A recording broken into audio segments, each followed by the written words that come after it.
De parte de la Universidad Nacional de Colombia y la Sociedad Colombiana de Anestesiología y Reanimación, les damos una cordial bienvenida a los ponentes, a los asistentes y a todos los medios de comunicación que nos acompañan hoy en el foro La Verdad sobre la Eutanasia en Colombia.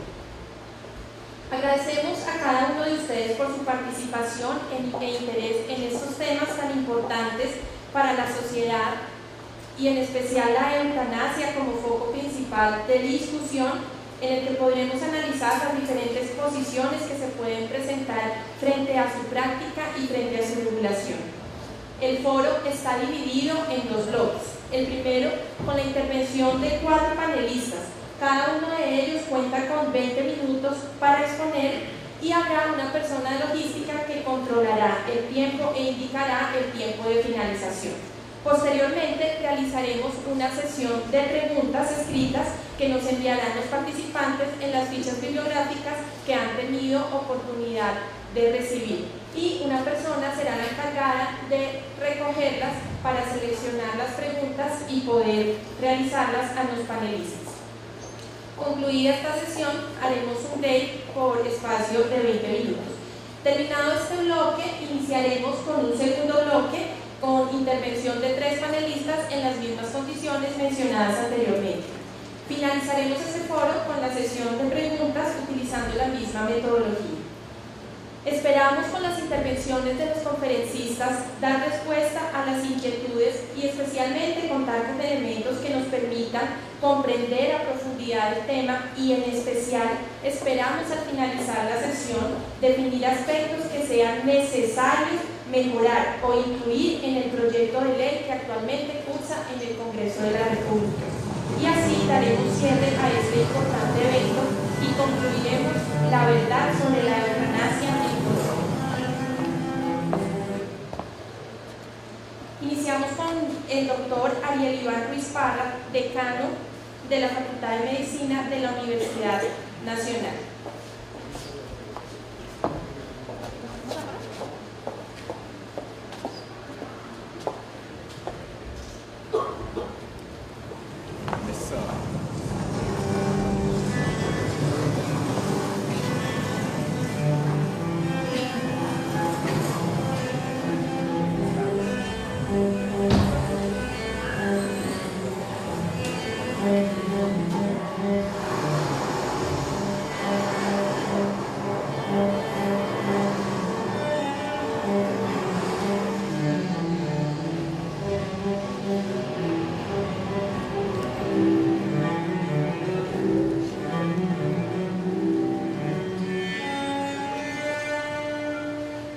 Universidad Nacional, patrimonio de todos los colombianos.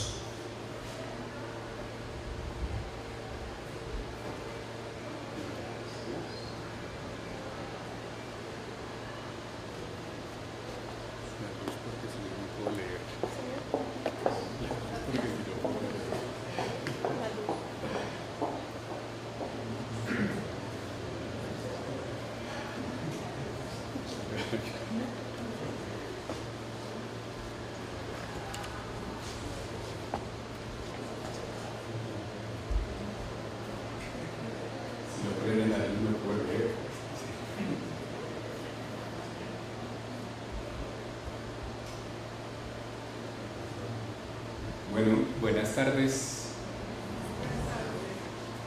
respetados panelistas, profesores, estudiantes, apreciados participantes e invitados especiales, señoras y señores. Considero un verdadero honor darles la bienvenida a nuestra alma mater, patrimonio cultural de todos los colombianos, para participar en el foro La Verdad sobre la Eutanasia en Colombia. Agradezco la generosidad de quienes atendieron nuestra invitación para participar como un grupo selecto de panelistas en este evento. Los doctores Ricardo Luque Núñez, asesor de la Dirección de Promoción y Prevención del Ministerio de Salud y Protección Social; Armando Alberto Benedetti Villaneda, quien está a punto de llegar al salón, senador del partido de la U y quien presentó el proyecto de ley estatutaria Terminación de la vida de una forma digna y humana y asistencia al suicidio. Omar Fernando Gómez Rivero, presidente de la Asociación Colombiana de Cuidado Paliativo y director de la Clínica de Dolor y Cuidado Paliativo de la Fundación Cardiovascular de Colombia. Mario Hernández, director del Doctorado Interfacultades en Salud Pública y profesor de la Facultad de Medicina. Carlos López Jaramillo, profesor titular y jefe del Departamento de Psiquiatría de la Facultad de Medicina de la Universidad de Antioquia.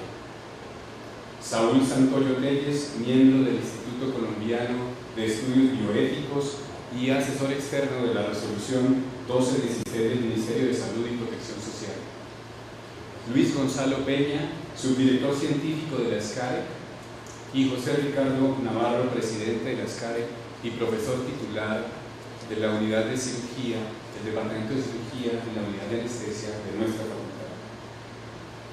Quiero agradecer también a ustedes por su presencia y manifestar mi gratitud a quienes hicieron posible que este evento fuera una realidad: los miembros de la Facultad de Medicina de la Universidad Nacional de Colombia y la Sociedad Colombiana de Anestesia y Reanimación, SCARE, y a la doctora Liz Marcela Duarte por brindarme algunos de los elementos jurídicos que en adelante enunciaré en esta contextualización.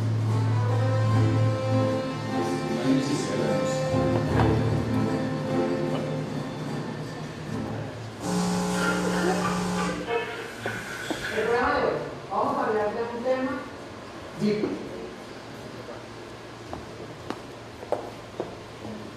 No habría podido existir mejor escenario para discutir este foro que nuestra facultad, habida cuenta de que han sido egresados nuestros quienes han planteado desde sus inicios los análisis sobre temas tan complejos como la eutanasia, el trasplante de donante cadavérico, la contracepción de emergencia y la interrupción del embarazo en condiciones seguras para la mujer, entre otros temas.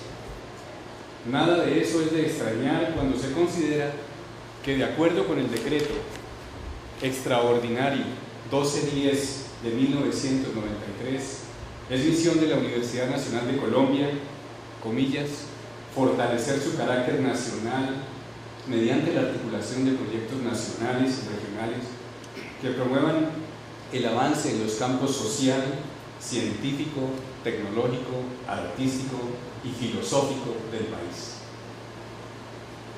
Etimológicamente, la palabra eutanasia significa buena muerte. Al parecer, el término está contenido por primera vez en un documento del historiador Suetonio sobre los tiempos del emperador César Augusto, y hay documentos de autoría de Plinio el Viejo donde se manifiesta que, por medio de procedimientos aplicados por los galenos, hay que acortar el tiempo de agonía de los pacientes que padecían de una lista particular de enfermedades que se había construido previamente. No obstante, se ha asociado su uso en el sentido más actual con Sir Francis Bacon, quien afirmó que la función del médico es devolver la salud y mitigar los sufrimientos y dolores, no solo en cuanto que esa mitigación pueda conducir a la curación, sino también en cuanto que pueda procurar una eutanasia, una muerte tranquila y fácil. En su interpretación más general, la eutanasia es aquella conducta o comportamiento que produce directamente la muerte o acelera su producción con el fin de mitigar los sufrimientos de una persona que está próxima a morir por una enfermedad terminal. En la eutanasia voluntaria, motivo central de este foro, el mismo paciente puede inducirse la muerte sin el conocimiento ni la cooperación de otras personas, o puede ser provocada por otros a petición y con consentimiento del paciente. en el otro extremo, lo que califican los autores franceses como encarnizamiento terapéutico y que nosotros conocemos como eutanasia. Es aquel en el que se practican intervenciones tendientes a mantener con vida a un enfermo agonizante que no tiene esperanza y a quien no se le logrará aliviar en forma definitiva el sufrimiento. Hoy nos proponemos, entre otros objetivos, desentrañar la normatividad vigente en nuestro país y sus vacíos y sus aciertos. La eutanasia figura en el Código Penal como homicidio por piedad y establece que quien por este motivo ponga fin al enfermo que sufre un intenso dolor tendrá una pena menor, entre 6 meses y 3 años. Pero en 1997, ante una demanda que arguía que como homicidio que era, debería tener la misma pena que otros homicidios, es decir, más de 10 años, la Corte Constitucional consideró la pena menor, ya que se estaría actuando dentro de los criterios de compasión y solidaridad que nos debemos los seres humanos y que están consagrados también en la Constitución. Está establecido que debe ser llevada a cabo por un médico, quien no tendría penalización alguna por ser una conducta justificada. El derecho a morir dignamente fue el fundamento normativo de la sentencia C-239 de 1997, que sostuvo que la eutanasia y otras prácticas médicas bajo determinadas condiciones no son un delito, y se reconoció el derecho a morir dignamente como un derecho de categoría fundamental. Aunque desde entonces la Corte exhortó al Congreso a reglamentar el tema, no condicionó su aplicación a la existencia de tal reglamentación, por la que entre 1997 y el 2015 en Colombia se pudo aplicar la eutanasia bajo la figura del homicidio por piedad.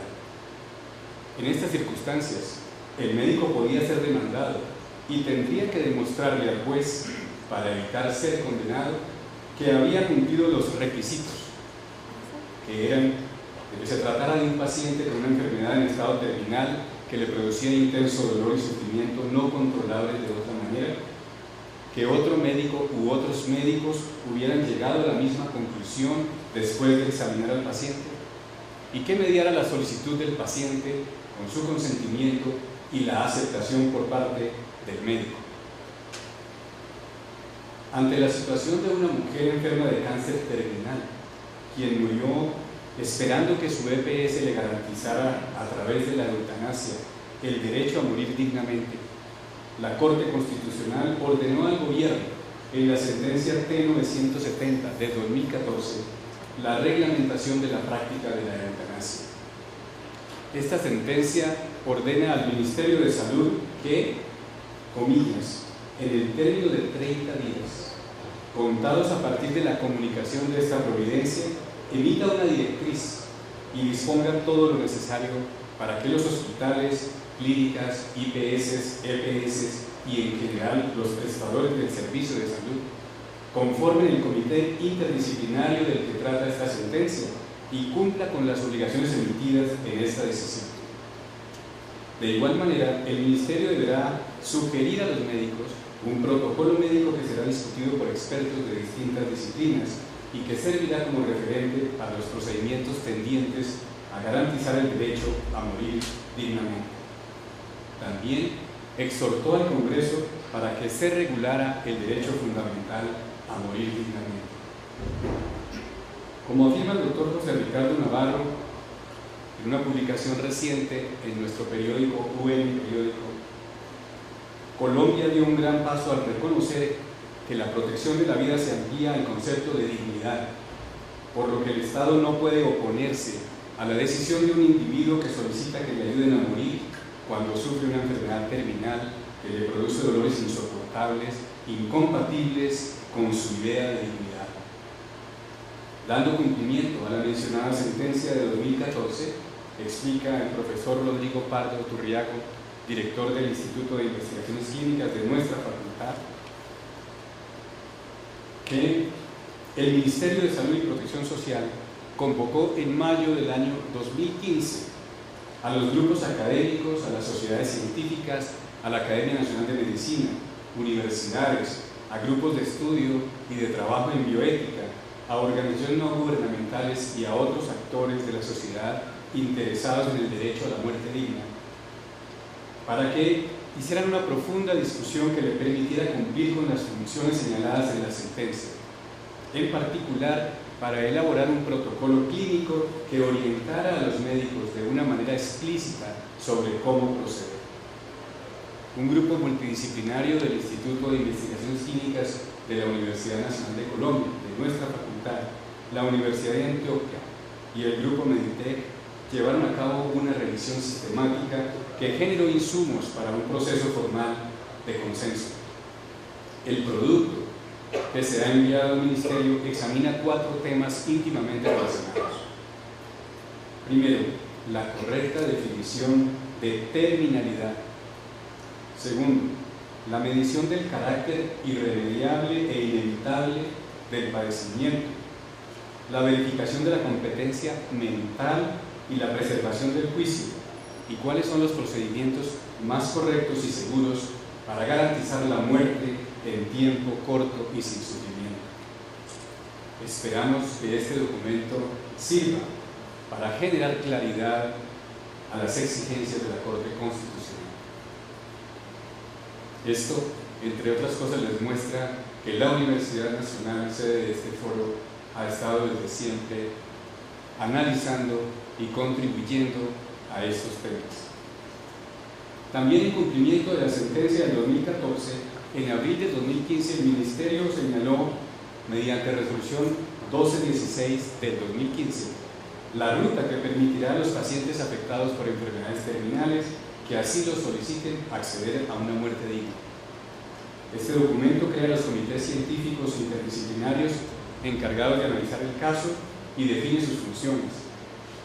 Los comités estarán conformados por un médico especialista en la patología del paciente, pero que sea diferente al médico tratante, un abogado y un psiquiatra o un psicólogo clínico.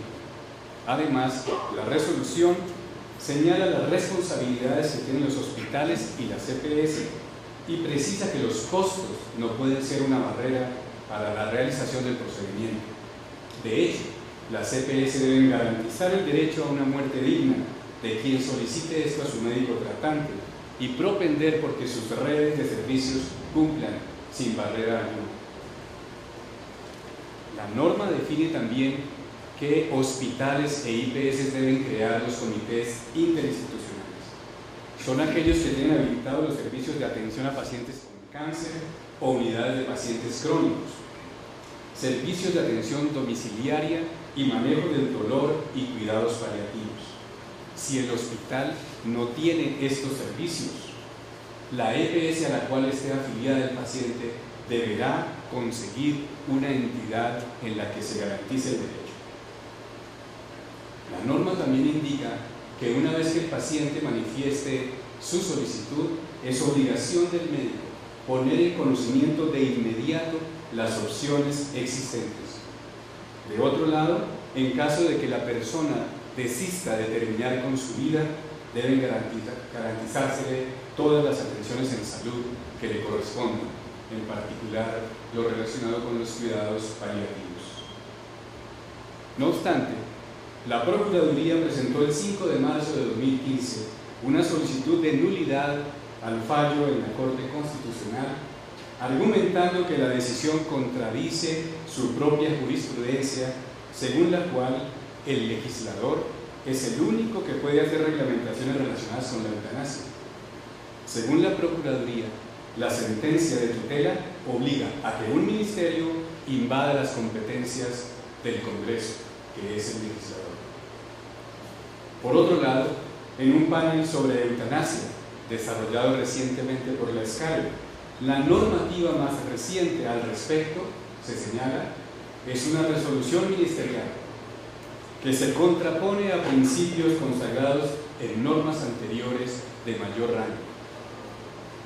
Ante la necesidad de clarificar el tema, de formar opinión calificada a través de la discusión académica de reglamentar apropiadamente y de entender las contradicciones de los funcionarios públicos, no siempre con bases académicas, sino con algunas bases políticas.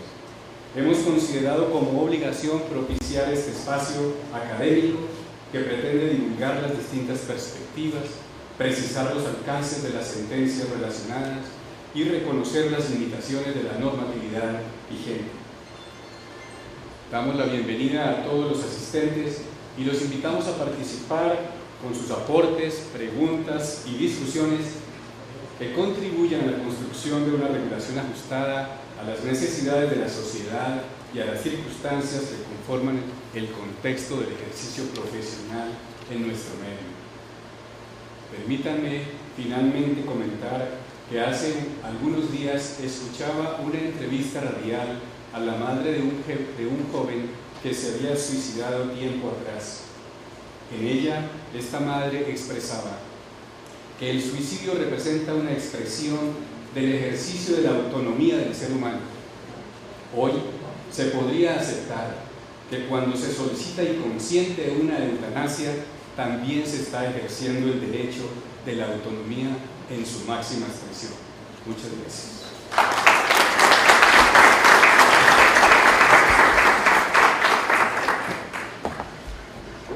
Muchas gracias, doctor Ariel Iván Ruiz, por este contexto.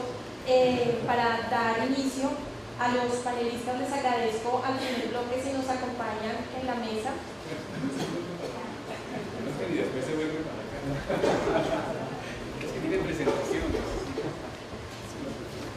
Nos acompañan en la mesa el doctor Ricardo Luque Núñez, de la Dirección General de Salud Pública del Ministerio de Salud.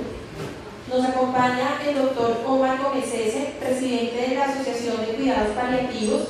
De igual manera nos acompaña el doctor Mario Hernández, por parte de la Universidad Nacional. Estamos esperando que ingrese ya en pocos minutos el senador. Vamos a dar inicio a este primer bloque. Morir dignamente forma parte del derecho a la vida, y el doctor Ricardo Luque, asesor de la Dirección de Promoción y Prevención del Ministerio de Salud y Protección Social, médico cirujano de la Pontificia Universidad Javeriana, con estudios de posgrado en la Escuela Nacional de Medicina del Trabajo en Madrid, España, nos contextualiza sobre los aspectos relacionados con la expedición de la resolución 1216 del 2015, a la cual ya hizo referencia el doctor Ariel Iván Ruiz.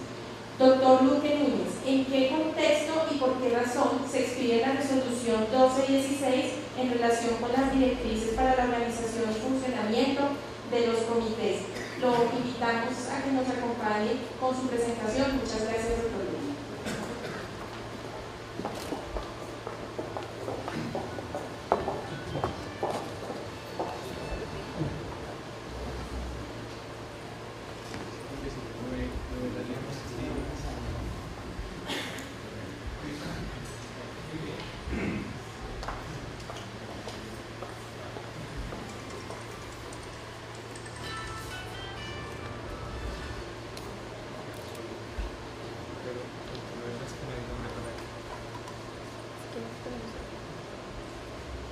Por favor, gracias.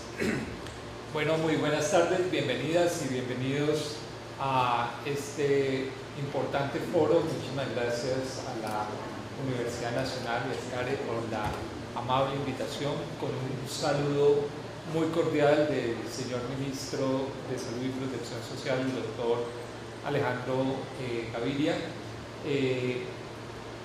Vamos a tratar de dar respuesta cuando el doctor Ruiz pues, prácticamente me dejó sin palabras, hizo una excelente semblanza del proceso que se llevó a cabo para, digamos, avanzar. Este foro se llama La Verdad. Yo creo que es un poquitico riesgoso llamar o tratar de encontrar una verdad unívoca al respecto, cuando es un tema de diálogo, de construcción de una sociedad cada vez más democrática, más justa, donde realmente el tema de los derechos humanos, independientemente de los diferentes horizontes de comprensión moral, pues pueda ser posible. Vamos entonces a hablar muy brevemente sobre los antecedentes de la resolución 1216, que es la pregunta que se nos formula. Ya lo mencionó el doctor Ruiz, ya hay muchas de las cosas que yo iba a decir ya las mencionó el doctor Ruiz. Muchísimas gracias de verdad por su excelente introducción a este tema. La sentencia 239 del 97, ¿qué plantea? Básicamente, como principio del Estado colombiano se debe respetar la dignidad de la persona humana como uno de sus fundamentos. Eso está en el artículo 1 de la Constitución. Desde el punto de vista bioética, el concepto de dignidad es bastante problemático, cuestionado, pero digamos hay un acuerdo tácito o explícito, y es que los derechos humanos están justamente para salvaguardar la dignidad de la persona. Uno de los argumentos principales, vamos a ver, me voy a desamarrar. Perfecto.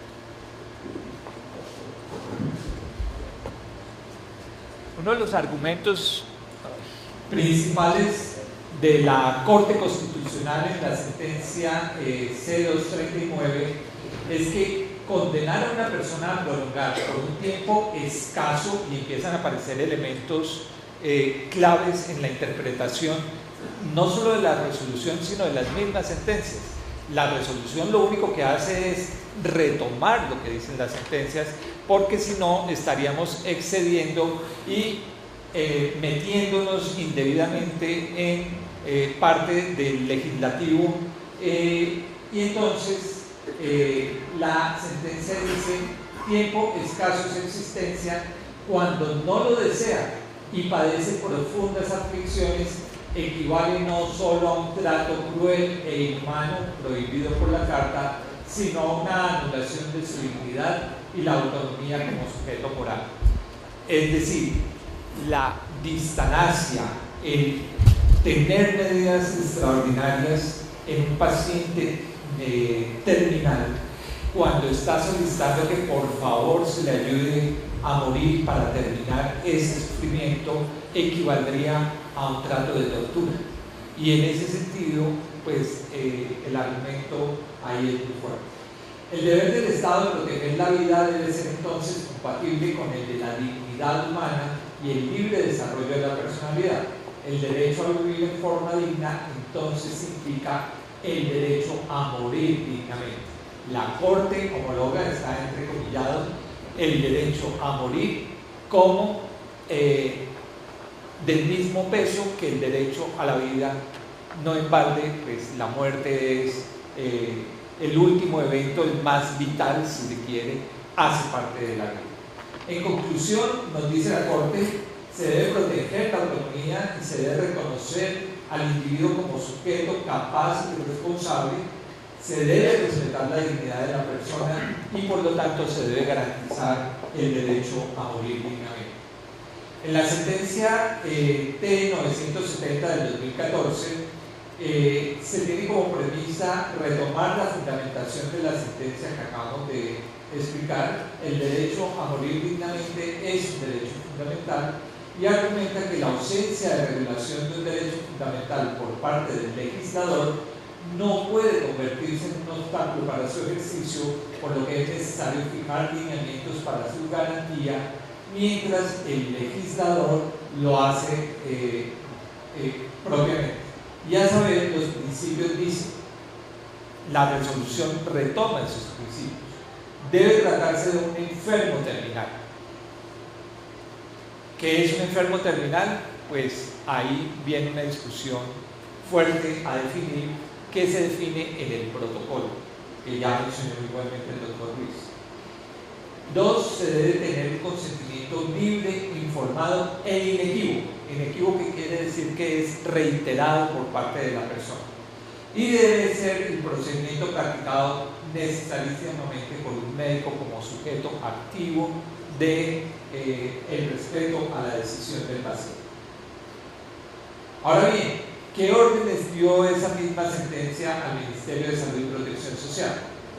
Disponer todo lo necesario para que los prestadores del servicio conformen los comités, sugerir a los médicos un protocolo que sirva como referente para los procedimientos tendientes a garantizar el derecho a morir dignamente, aquí hay que hacer una salvedad.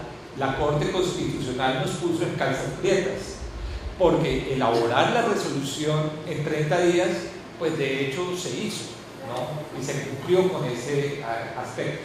Pero el generar un protocolo de manejo médico y clínico sobre el procedimiento y las definiciones requería el consenso de una serie de expertos que definitivamente era absolutamente imposible cumplirlo en 30 días.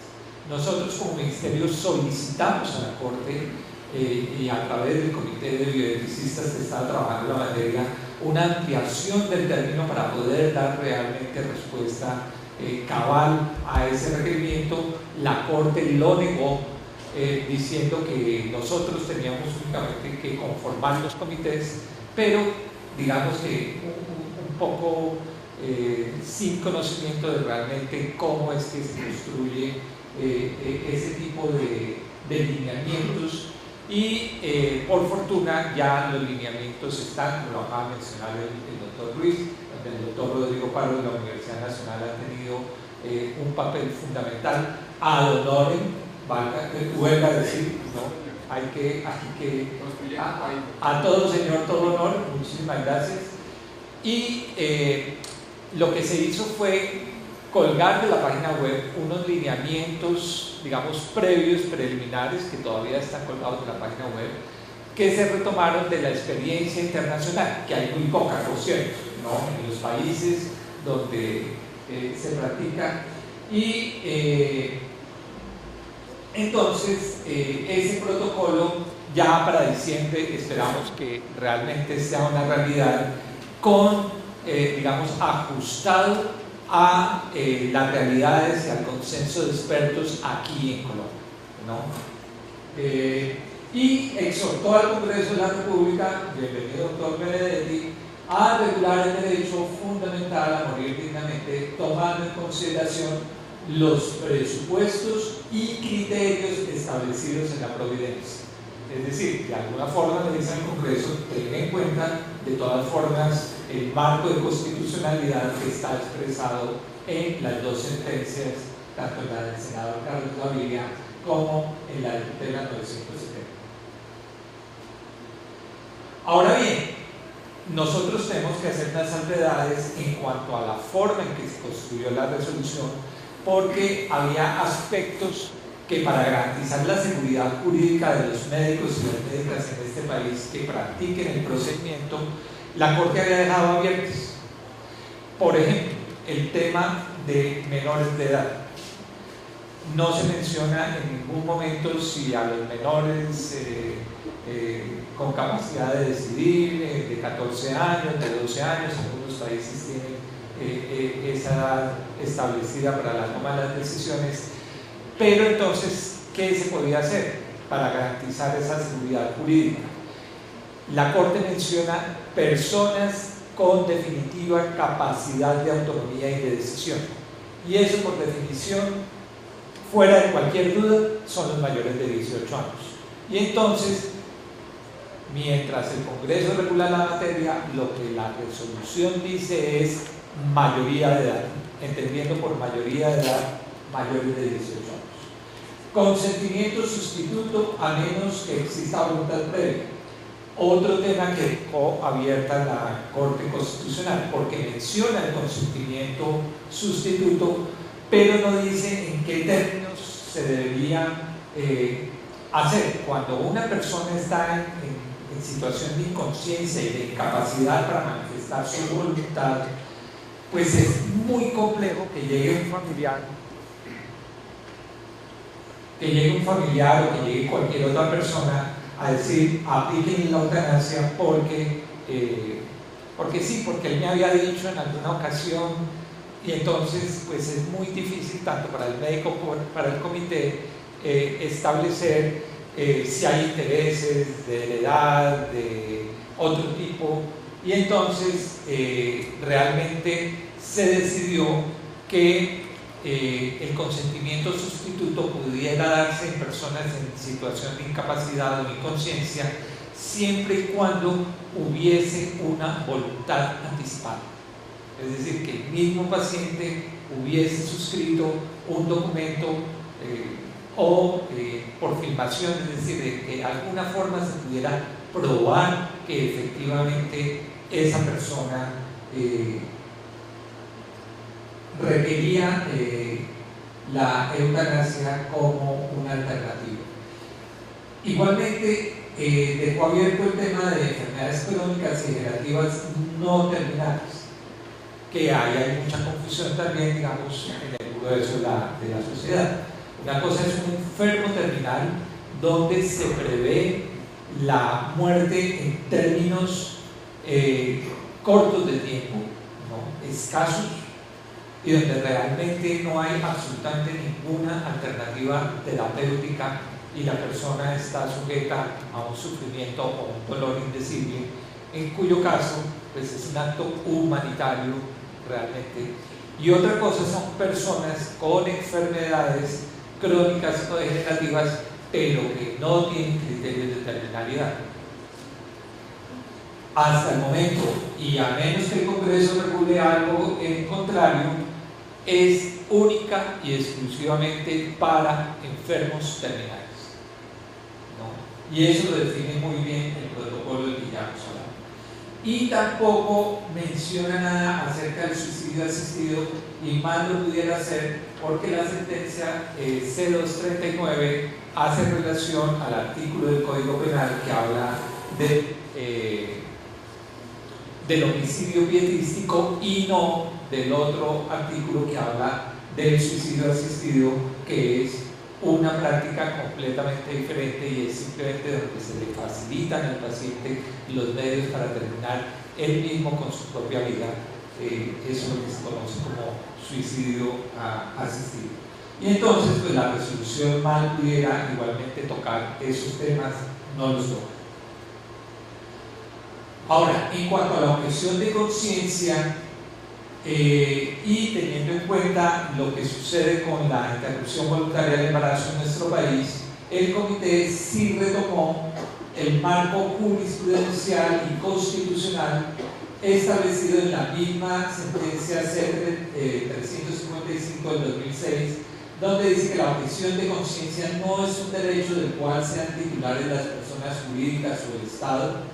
Solo es posible reconocerlo a personas naturales, de manera que no pueden existir clínicas, hospitales, centros de salud o cualquiera que sea el nombre con que se les denomine que presente objeción de conciencia a la práctica de un aborto cuando se reúnan las condiciones señaladas en esta sentencia. Entonces, la sentencia 970 del 2014 dice que el médico que practica el procedimiento puede hacer valer la objeción de conciencia, es un derecho por supuesto, pero por ello no puede negar la realización del derecho. Teniendo en cuenta eso, la Corte dice que cuando exista objeción de conciencia se debe designar al médico no objetor en 24 horas, y la resolución lo que hace es retomar el tema y decir no puede existir objeción de conciencia institucional. Estuve esta semana en un foro de la Universidad Javeriana, mi alma mater, y escuché con agrado decir que ellos nunca han dicho que se deba imponer objeción de conciencia institucional.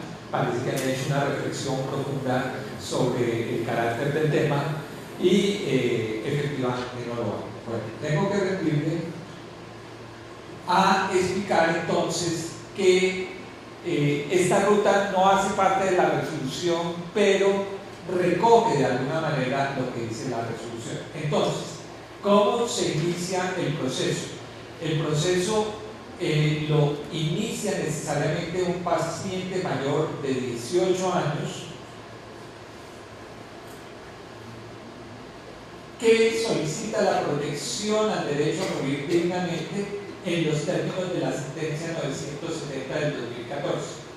El médico inicia el procedimiento valorando el objetivo, que realmente haya una valoración objetiva de enfermedad terminal según el protocolo clínico. Ojo, la solicitud también puede provenir de parte de los familiares cuando haya una voluntad anticipada, como ya explicamos. Y entonces, el médico o médica, yo trabajo en salud sexual y reproductiva, no puedo evitar el sexo, independientemente de lo que piensen, debe activar el comité, sea o no objetor de conciencia, y considere que el paciente cumple o no cumple los requisitos, debe activar el comité, porque es el comité el que va de alguna forma a hacer el checklist de si se cumple o no con los requisitos, y no es potestativo del médico per se o motu propio decir sí o no, sino que debe activar el comité. Claro, hay solicitudes que son fácilmente digamos desdeñables sin necesidad de activar el comité, pacientes que definitivamente no son terminales y que lo que requieren es, digamos, un apoyo mejor en cuidado paliativo. Hay solicitudes como las que me llegan a mí por internet: sufro de gota, estoy aburrido con la vida, quiero eutanasia. Pues, digamos, eso no amerita activación de un comité, ¿no? Pero, digamos, en los casos donde, digamos, existe una probabilidad razonable de que efectivamente ese paciente pudiera llegar a muerte anticipada como forma de muerte digna, entonces el médico empieza a valorar los criterios de competencia, de terminalidad. En caso de duda puede solicitar apoyo a otros médicos en la institución o fuera de la misma, y realmente si se cumplen los criterios pues lo pasa al comité. Si considera que no se cumplen los criterios, pues definitivamente es el comité el que va a decir. El video está un poco mal, fuera que las diapositivas pues no se ven muy bien. No. Ahora, ¿qué hace el comité? El comité lo que hace es valorar realmente si la persona tiene los criterios de enfermedad terminal, consentimiento libre, informado, inequívoco, y de todas formas tiene que tener muy claro que ese consentimiento se puede revocar en cualquier momento. El comité también puede tener dudas acerca del criterio de enfermedad terminal e igualmente puede consultar a otros especialistas, a otros expertos dentro o fuera de la institución. Pero son esos tres personajes: el médico especialista en la enfermedad que sufre el paciente, el psicólogo clínico o el psiquiatra y el abogado, quienes realizan el checklist y autorizan o deniegan digamos la autorización para el procedimiento. Eso es muy importante entenderlo. El derecho no es a ultranza, no es que yo levante la mano y digo quiero eutanasia y entonces necesariamente se me tiene que...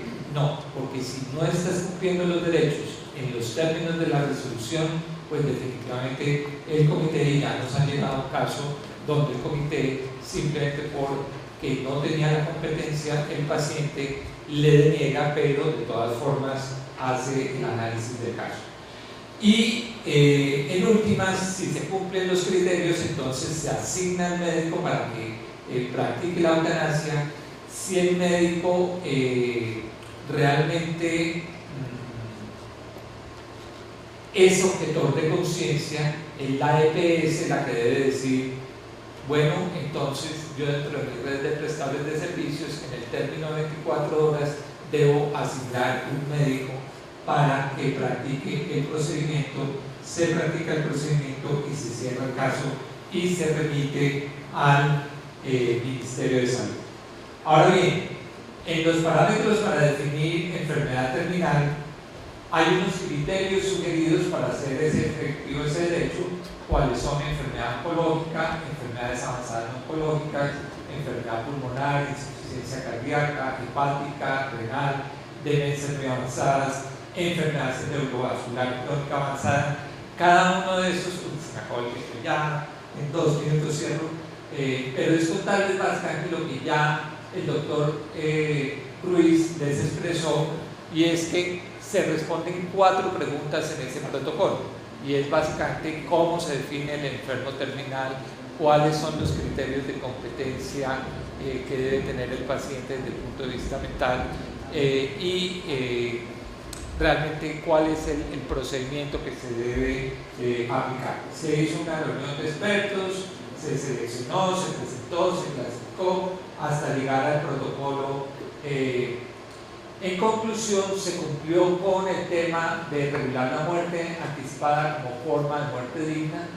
Está pendiente la legislación del Congreso, ya hemos dado el concepto al proyecto del senador Benedetti, y hay una disyuntiva falsa entre si son cuidados paliativos versus muerte anticipada. El cuidado paliativo en la resolución es prioritario, es decir, siempre se debe ofrecer en forma previa y antes de tener cualquier tipo de autorización los cuidados paliativos. No en balde las IPS certificadas para activar los comités deben tener los protocolos y estar habilitadas para el cuidado paliativo, y definitivamente es un no a la eutanasia y al encarnizamiento terapéutico. Lo que fueron los 2 minutos adicionales que solicité. Muchísimas gracias y de verdad felicitaciones por el espacio.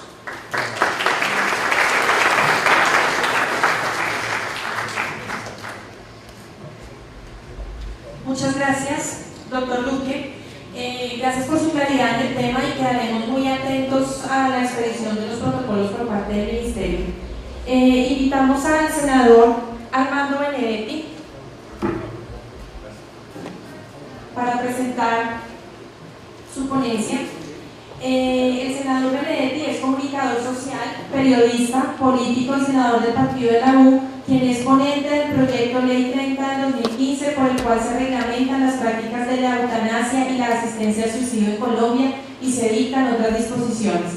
Doctor Benedetti, ¿cómo avanza la regulación y cuál es su alcance y específicamente qué implicaciones tiene la aplicación del procedimiento de eutanasia en nuestro país? Esperamos nos respondan esta pregunta. Muchas gracias.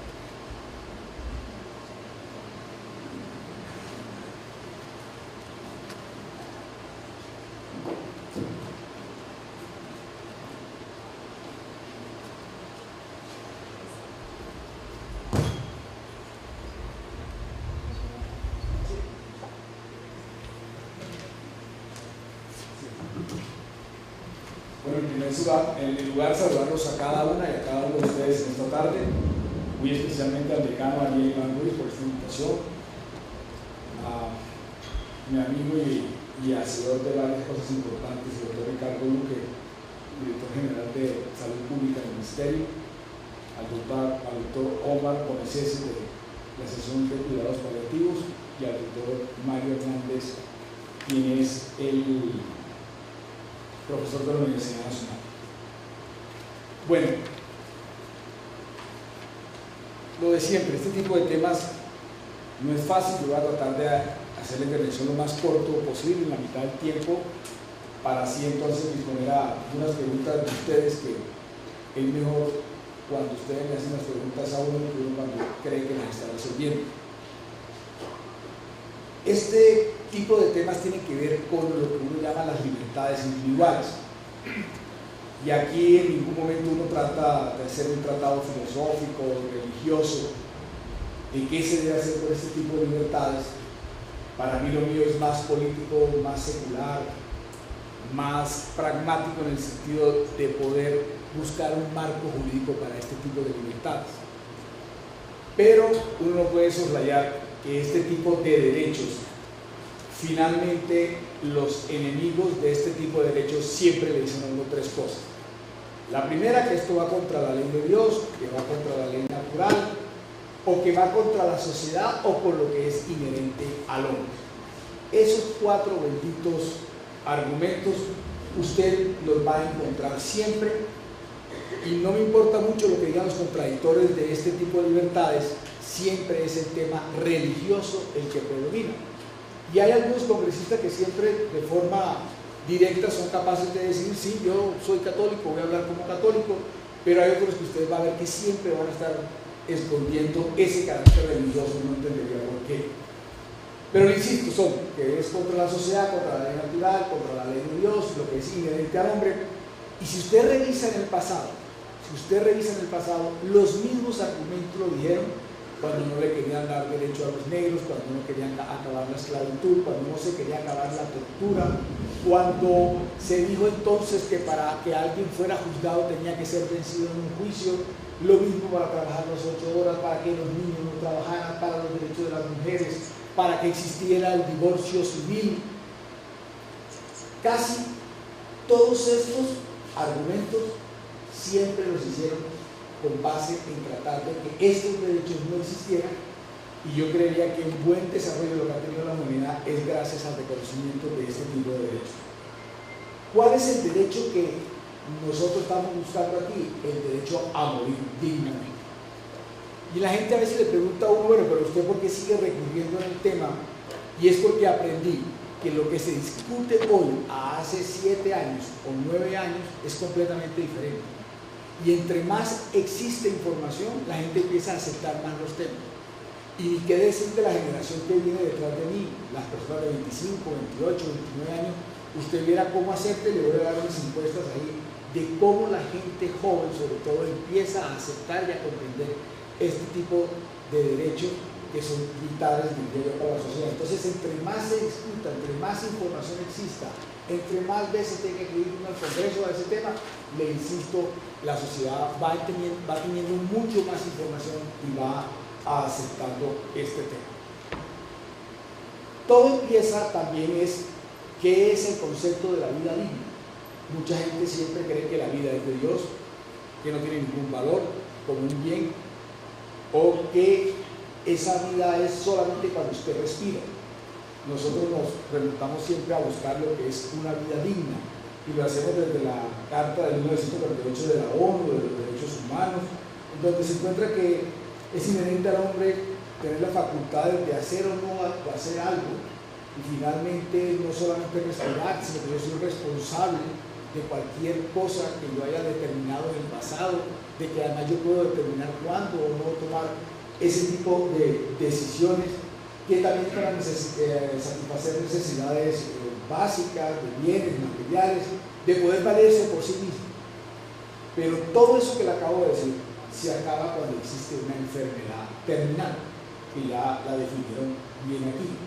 Pero cuando uno habla siempre de una enfermedad terminal, siempre le sale uno de estos foros, me regalan un poquito de agua, siempre salen estos foros, mire, es que yo tengo un tío, una tía, que fue un día al médico y dijeron que se iba a morir a los 6 meses y no se murió, vivió 20 años. Ese es casi siempre, o que alguien que estuvo en coma, y entonces como estuvo en coma, después despertó a los 3 meses y vivió otros 20 años. Empecemos por el principio. Esta eutanasia no es, o este proyecto de ley no es para las personas que están en coma. Le dice al señor decano es porque, como estamos defendiendo la autonomía del ser, las libertades individuales, la persona tiene que ser consciente a la hora de tomar esa decisión, o si no, que lo haya hecho previamente por escrito. Y la enfermedad terminal es de aquella persona que sabe que se va a morir en días, en semanas. A esa es la que yo me quiero referir hoy. A la persona que no puede valerse por sí mismo, que tiene unos intensos dolores, que ya el médico le dijo y la parte científica le dijo no tiene cura. Ya ha hecho de todo para los temas paliativos. A esa persona es la que uno se refiere para hacer la eutanasia. No para que le acaban de diagnosticar un cáncer que se muere en 6 meses del hígado y entonces resulta que la señora vivió 20 años más. No, es para aquella persona que es enfermedad terminal. Y más allá de que cualquier médico pueda realmente decidir qué es una enfermedad terminal o no, yo le acabo de describir en varias circunstancias que realmente es una vida digna. Entonces, aquí con base en que si usted tiene un derecho de vivir una vida digna, también tiene que haber y tiene que estar reglamentado, y hoy existe para mí en la Constitución, mediante la sentencia del 97, existe el derecho a morir dignamente. En el tema de los menores, en el proyecto yo no me quise meter con eso, porque es otra vez un tema sensible, otra vez hablamos de quién es mayor de 18 años, quién es autónomo. Ya dije también que no es para las personas que están en coma, ni tampoco para un cuadrapléjico o para para un paralítico o para que alguien que tenga, no sé, una depresión, tenga una afección o un daño en algún órgano, usted sabe que se va a morir de eso. Hablamos con el doctor Bowman y me decía, bueno, si alguien tiene un problema de hipertensión y sabe que se va a morir de eso, entonces desde ya no. Repito, es para aquella persona ya que está postrada en la cama, que no puede el dolor, que realmente sabe que su vida dejó de ser digna, que no puede decidir sobre ella, que no puede valerse por sí mismo. Esa persona puede tomar la determinación que su vida ha dejado de ser digna y la va a tomar de acuerdo a sus principios de vida o sus principios religiosos. Porque muchas veces la iglesia, y es bastante dura cuando se refiere a este tema, han sacado algunos pronunciamientos de la conferencia episcopal en donde alcanzaban a decir que uno era un homicida por estar tratando de promover este tipo de proyectos. Y ahora está otro señor que tampoco es bastante lúcido, que creo que se llama un señor Falla o algo así, que falla bastante porque todas las cosas que dice son bastante un poco anacrónicas y de verdad. O sea, si alguien es católico y de acuerdo a sus principios religiosos, no lo deja hacer o no lo puede hacer, pero si usted no lo hace, tampoco es obligatorio. Y esto que le voy a decir no es un chiste. Usted era la cantidad de personas mayores de edad que yo me encuentro en la calle que me dicen que si lo estoy buscando que las mate, porque parecería que también presentan como si fuera algo obligatorio practicar el tema de la eutanasia. Y entonces entro aquí a hacer algunas diferencias con la resolución, que quiero decir de antemano que me parece excelente lo que hicieron con esa resolución. Solamente tengo algunas cosas en las cuales yo no estoy de acuerdo con base en el proyecto que yo he presentado y que se ha discutido y que ha sido aprobado hasta en 2 debates, pero no ha podido sobrevivir en el 3er debate. Y como es ley estatutaria, se tiene que ser dentro de un año, en el año legislativo, debido a que estamos reglamentando derechos. Entonces, en el mío yo creo un registro de expediente para proteger al médico, sin molestar ni informar. Usted sabe que no varía, doctor Roque. En el proyecto, en la resolución de ustedes, el médico para mí no está tan bien protegido. En cambio aquí, el médico aplica la eutanasia y se registra en el expediente que la aplicó. Por eso queda de alguna forma protegido para cualquier acción legal que se pueda hacer en contra de este médico. Y yo creo ese registro de expediente y yo tengo otra diferencia con el proyecto de ustedes, porque ustedes siempre casi todo terminan remitiendo a la Junta. Pero si ustedes revisan, no todos los hospitales tienen la Junta, no todos los hospitales han creado las juntas, y mientras que se crea, aquí en el proyecto mío yo lo hago directamente con su médico tratante. Y si el médico tratante, por alguna razón, no lo quiere hacer, entonces usted puede ahí sí acudir a una junta como segunda instancia o a otro médico tratante para poder aplicar la eutanasia. Entonces, esas son como las 2 diferencias. Usted también tiene la Comisión Nacional de Evaluación y Control. Yo también tengo la Junta que también va haciendo ese tipo de evaluación. Y también los dos, de alguna u otra forma, recogemos todo lo que ya existe una ley que es lo que tiene que ver con el tema paliativo. Y una pequeña diferencia en el proyecto es que se le tiene que explicar tanto el paliativo que existe la eutanasia como el que quiere la eutanasia, que también se le puede asistir desde el punto de vista paliativo. Ese es como yo diría que son las 2 o 3 pequeñas diferencias que existen. Solamente me preocupa la del tema del médico. Yo no sé si aquí ya explicaron cómo fue que nació esa sentencia de acuerdo a una tutela en el 2003, que una señora la puso ante el Congreso, se no fue mal y se la negaron. Bueno, mira, casi que 11 años después le volvieron a responder. Otra cosa que siempre se dice es que de alguna forma usted también lo advirtió, doctor Luis, que alguien puede pensar que va a aplicar la eutanasia familiar para heredar. Que yo sé que en Colombia todavía no es la primera demanda penal que eso existe. Esto no es algo masivo que la gente va a salir corriendo a aplicarse la eutanasia. Y por ejemplo, en el estado de Oregon encontramos que solamente el 0.2% de los enfermos que tienen una enfermedad terminal se terminan aplicando la eutanasia. No es tan fácil como la gente cree que eso van a ser filas para aplicar la eutanasia, o que va a haber unos familiares que van a tratar de que alguien llegue a la eutanasia en complicidad con un médico para poder heredar alguna fortuna. En Holanda, que es donde es más abierta la gente, o el mismo estado, allá hasta venden los mismos kits para que alguien empiece o pueda manejar el tema del suicidio asistido si quiere. Solamente de los enfermos terminales, solo el 2% de esos enfermos terminales terminó usando y aplicando la eutanasia. En Estados Unidos en el 2000 hicieron una encuesta dentro de 3.000 oncólogos y el 10% dijo que estaba de acuerdo en que a algunos enfermos se les podía aplicar la eutanasia. En Japón está desde 1962, pero ellos también tienen una carga cultural que ustedes saben en lo que tiene que ver con los suicidios voluntarios. En esta sentencia del 2014, por lo que vino, de pronto no lo han comentado, es en el sentido de que así como hay tratamientos para mantener a alguien en coma vegetativo, también debe existir los protocolos para que una persona, si decide terminar con su vida, lo haga. Eso está en la sentencia de la 2014, que es importante, la 970, porque es importante cómo hace la diferencia entre que si se puede hacer una cosa, también se puede permitir la otra.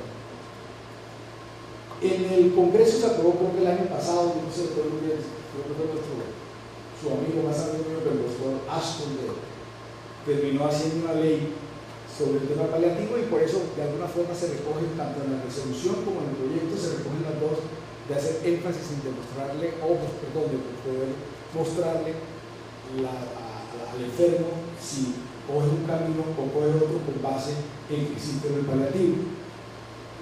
Y aquí finalmente lo que estamos ratificando es el derecho de morir, que la vida no solamente es sagrada, sino también puede ser un bien, que estamos en un país laico y que de alguna forma todos estos proyectos también nos ponen un pulso entre si el Estado puede ser penetrado por la Iglesia Católica o si se puede hacer finalmente una diferencia entre lo que es Estado y lo que es la Iglesia. Entonces, aquí están como las bases, lo que tiene que ver con la parte religiosa, cultural, médica, lo que estamos tratando o lo que hemos tratado de hacer en el Congreso, lo que ha hecho el Gobierno Nacional a través del Ministerio de la Dirección de Salud Pública. Aquí están como las claves de lo que ha venido pasando con la eutanasia, y estaba el tema también de la función de conciencia, que me parece clave hacerlo, porque a pesar de que usted dice que la Javeriana ya sabe en algunas formas sentir, no es verdad. Es porque nos tocó ir a hacer un foro del aborto en el Congreso, porque nos sacaron de allá y estaba de panelista en ese tema. En el 2008 yo protesté porque había una señora que quería hacerse el aborto con base en que había malformación del feto. Y recuerdo yo que las directivas del San Ignacio salieron a hablar de objeción de conciencia, cosa que ya después desde el 2006 está, que la objeción de conciencia no es para la persona jurídica. Y fuimos allá con una cantidad de personas a protestar de por qué estaban aplicando la objeción de conciencia una personalidad jurídica, y que además ese bendito hospital también recibe recursos de la salud pública.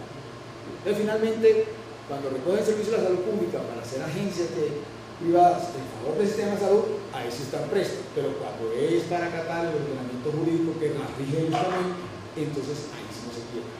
Y si usted revisa cada uno de estos derechos, del aborto, de la dosis mínima, y solamente la pueden aplicar a las personas del estrato 6. Estoy seguro que una cantidad de ustedes han escuchado situaciones en las que alguien dijo: miren, mi mamá se estaba muriendo, buscamos un médico y aplicamos la eutanasia. Mi hija quedó embarazada y entonces yo busco un médico amigo y le hicimos un aborto. En cambio, en el aborto, de cada 10 centros de salud que una mujer acude para post-aborto, solo 6 prestan el servicio. Y de cada 10, 9 cuando acuden al aborto dicen que no. Y cuando se hace el aborto en una ciudad, las complicaciones llegan al 30%, cuando es en la parte rural, el estrato 1 y 2 es el 50%. Entonces, para las niñas de estrato 6, si está bien que se puedan aplicar el aborto, consiguen quien lo haga, y para el estrato 1 y 2 el Estado les dice que no, y entonces terminan en manos de cualquier carnicero que termina afectando la salud de ella también. Con la eutanasia pasa lo mismo, con la dosis mínima también.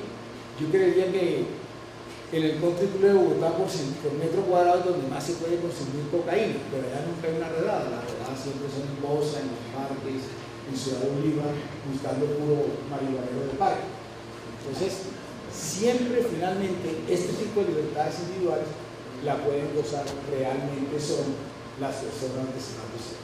Por eso termino y quedo atento a 2, 3 preguntas que hagas. Muchas gracias.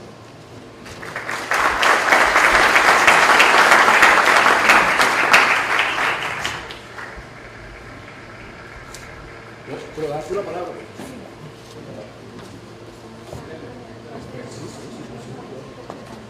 Doctor Benedetti, ¿cómo relaciona usted el término que usa lesión corporal grave con la terminalidad? A ver, para mí una lesión, teniendo equivocarme como casi siempre, es que una lesión corporal puede ser alguien que se le abrió una pierna, un accidente. Para esa persona no está la eutanasia. Repito, la eutanasia es alguien que tiene una enfermedad terminal, un intenso dolor. La ciencia ha dicho que no, desde la parte científica no hay cura. Y lo que le quiero insistir es que yo no estoy previendo que esa persona vaya a vivir más de 1 o 2 meses. Porque además es latente, porque se puede ver. Y porque la misma persona también decidió que la vida era por servir.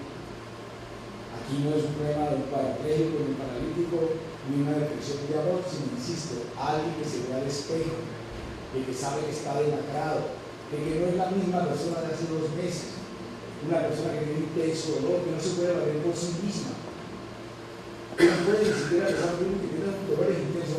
Esa persona sabe que se va a morir en 15 días. No es para el cuento de ese repito porque se me sale en todas partes. Y yo una vez tenía una tía que le diagnosticaron un cáncer y vivió 20 años. Ese no es el tema. Ahora, bueno, yo me quedo con una pregunta importante. ¿Qué minutos me quedan?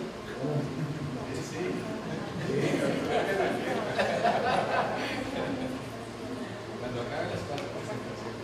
Poca libertad individual.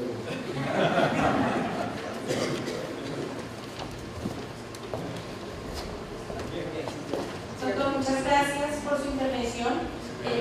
Nos queda clara la finalidad que tuvo al presentar el proyecto. Damos entonces paso al doctor Oscar Gómez Cese.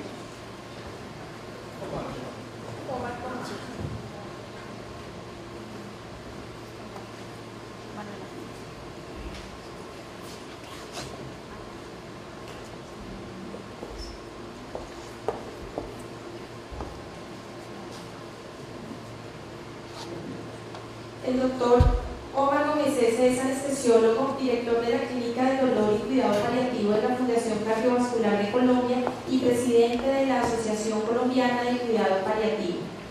Doctor Omar, ¿estamos listos para la eutanasia en Colombia?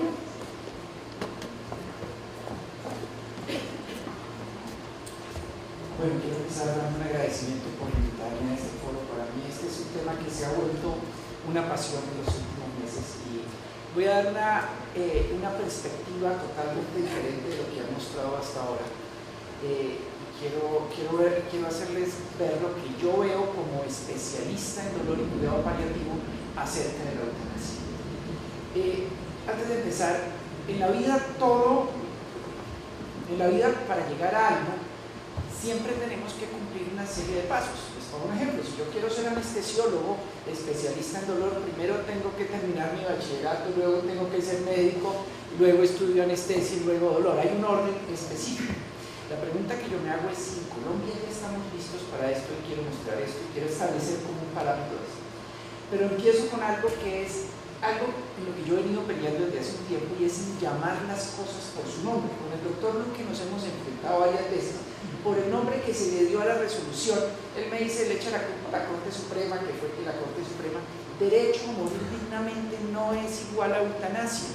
Derecho a morir dignamente es derecho a morir sin dolor, derecho a morir con mi familia, en el sitio donde yo quiera, conservando mi autonomía. Cuando yo le pongo derecho a morir dignamente a eutanasia y resolución para derecho a morir dignamente, los pacientes a los cuales yo me tengo que enfrentar llegan, yo quiero, ¿quién no quiere morir dignamente? Pero hágame, si esa es la única forma, pues hágame la eutanasia. No, debería llamarse resolución para la eutanasia, punto. No le demos nombres, a veces yo no sé por qué los colombianos damos tantas vueltas a las cosas por no llegar a lo que necesitamos decir. Derecho a morir dignamente es muchas otras cosas, llamémoslo.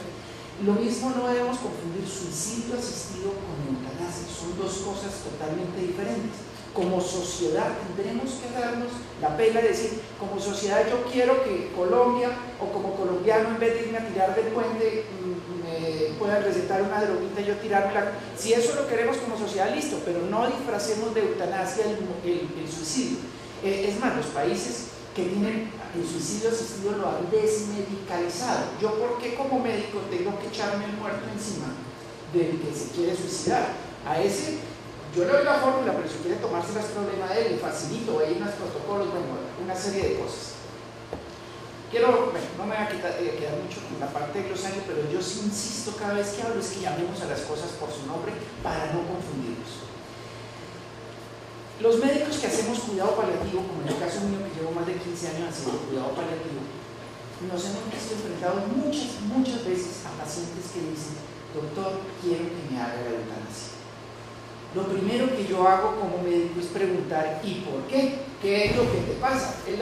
Antes de pensar en un comité, antes de pensar en 500 cosas, ¿por qué? Casi siempre es porque tiene un sufrimiento muy importante que de alguna forma no lo está dejando vivir integralmente. Siempre que yo miro ese sufrimiento me debo preguntar, ¿y ese sufrimiento es aliviable? ¿Hay un real sufrimiento? ¿Hay opciones de manejo? ¿La condición es irreversible? Ahora, si me queda tiempo, les cuento una serie de anécdotas, porque a raíz de la resolución tuvimos una avalancha de solicitudes de eutanasia que no tienen ninguna lógica y no van.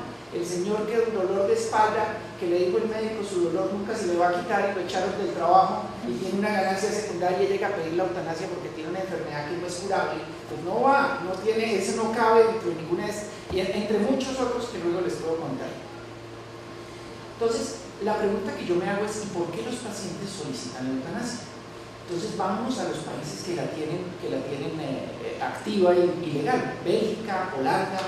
En este momento está aprobada en Bélgica, Holanda, Suiza, los estados americanos de Washington, Oregon, no, Oregon tiene suicidio asistido, no eutanasia.